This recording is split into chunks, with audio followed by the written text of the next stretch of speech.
হ্যাঁ রে, সবাই বলে নাকি 5 জনের মধ্যে 4 জনই নাকি অঙ্ক পারে না, অঙ্কে ভয় পায়। তাহলে বাচ্চারা কি করে মোবাইল গেম খেলে? এইসব বলে আমাকে লাভ নেই। এগুলো নাকি টিচার গুলোর ফাঁকিবাজি, ঠিক করে পড়ায় না বলে বাচ্চাগুলো অঙ্ককে ভয় পায়। যদি অঙ্ককে ভয়ই পেতো তাহলে ওরা মোবাইল গেম খেলতো কেন? মোবাইল গেমটা কি? অঙ্কই তো। নিশ্চয়ই ভালোবাসে, সেইভাবে ভালোবাসাতে পারে না বলে ওরাই এরকম অজুহাত দেয়, বুঝেছিস? দেখ, আমি এমন সহজ পদ্ধতিতে আজকে 16 ঘরের নামটা মুখস্থ করাবো, জীবনে ভুলবি না তোরা। ঠিক আছে, রেডি? দেখ, 16টা আগে আমি লিখে রেখে দিয়েছি, 1 2 3 4 এরকম করে 10 পর্যন্ত লিখে রেখেছি। 1 ঘরে 16 কে 16, 16 1 16 আমরা সবাই জানি, আর 16 10 যা 160 আমরা সবাই জানি। সমস্যাটা কোথায় হয়? এই যে 2 থেকে 9 পর্যন্ত। তো সেটা মনে রাখবো কি করে? তার টেকনিকটা কি? নামটা মানে 10 ঘর। তো মাথায় রাখতে হবে যে আমাদের 10-10টা ঘর বানাতে হবে। কিভাবে বানাবো? হ্যাঁ, ঘর বানাতে হবে।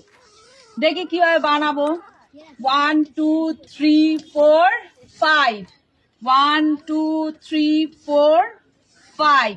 আচ্ছা ম্যাডাম, আপনি তো 10টা ঘর বললেন, কিন্তু আপনি তো দেখছি আপনি তো 10টা নয় 20টা ঘর বানিয়ে ফেলেছেন। গুনে দেখো 20টা হচ্ছে কিনা।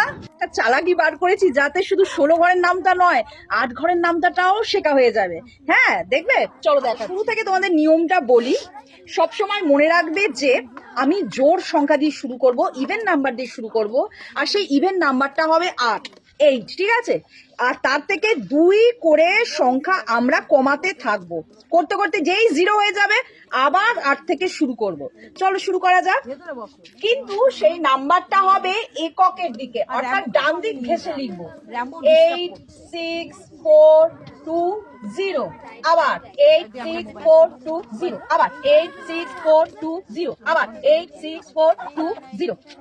হয়ে গেল।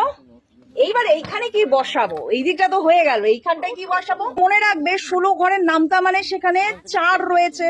4 ছাড়া 16 আমরা বলি, বা 4 4 যা 16, মানে অর্থাৎ আমাদের 4 মাথায় রাখতে হবে। যেই মুহূর্তে 4 আসবে আমরা সেই জায়গাগুলোকে হাইলাইট করব। 0 থেকে শুরু করে 4-এর জায়গায় রিপিট হবে। তো শুরু করা যাক। 0 1 2 3 4, এই যেটা হলো, এই 4 আবার রিপিট হবে। 4 5 6 7 8, এই যে 8 হলো, এই 8টা আবার রিপিট হবে। 8 9 10 11 12, এই যে 12 রিপিট হলো, আবার 12 রিপিট হবে। আমি এই যে 12 হলো, আবার 12 রিপিট হবে। 12 13 14 15 and finally 16। এইবার এইখান থেকে আমরা আইডেন্টিফাই কিভাবে করব যে কোনটা 16 ঘরের নামটা আর কোনটা 8 ঘরের নামটা? এইবার জাস্ট এখান থেকে 8 আর 16টা আলাদা করতে হবে। আচ্ছা, প্রথমত হলো গিয়ে একটা জিনিস, 160 ডেফিনেটলি ওটা 16 ঘরের নামটাই হবে। এই যে 160 আর 60, এই দুটো তো 16রই হবে। আর বাকি কি পড়ে রইলো? কিভাবে বার করব? একটা জিনিস মনে রাখবে যে একটা ছাড়বো আর একটা নেবো। যেটা ছাড়বো সেটা 8 ঘরের নামটা, আর যেটা নেবো সেটা 16 ঘরের নামটা। ঠিক আছে? একটা ছাড়লাম, একটা নিলাম, একটা ছাড়লাম, একটা নিলাম, একটা ছাড়লাম, একটা নিলাম, একটা ছাড়লাম, একটা ছাড়লাম, নিলাম,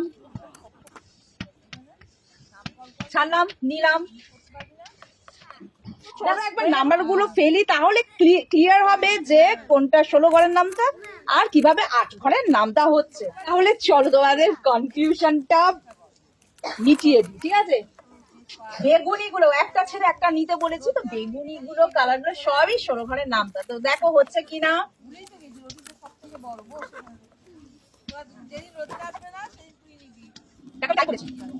তাহলে মিলিয়ে নাও তোমরা। আর কিভাবে 8 ঘরের নামটা হচ্ছে, প্রথমেই তোমাদের বলি যে ভালো করে লক্ষ্য করে দেখো, এই যে বক্সটা, এই পুরো বক্সটাই কিন্তু 8 ঘরের নামটা। 8 একে 8 1 যা 8, 8 2 যা 16, 8 3 যা 24, 8 4 যা 32, 5 যা 6 40, 6 যা 48, 7 যা 56, 8 যা 64, 9 যা 72, ফাইনালি 10 যা 80। বুঝে গেল তো?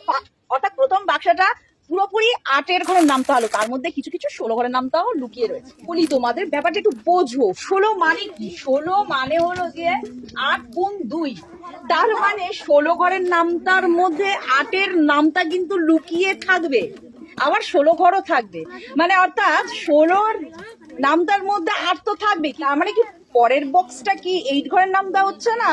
কনফিউজ হয়ে যাবে। হ্যাঁ, এখানেও 8 ঘরের নামতা হচ্ছে, কিন্তু 8 11 যা থেকে শুরু করে 8 20 যা পর্যন্ত হচ্ছে, অর্থাৎ 11 থেকে 20 পর্যন্ত। এরপর কিন্তু তোমাদের মুখস্থও করতে হবে মনে রাখার জন্য। আর যারা মুখস্থ করতে চাইছো না, কোনো ব্যাপার নয়, নিজেরা গুণ করে করে নেবে।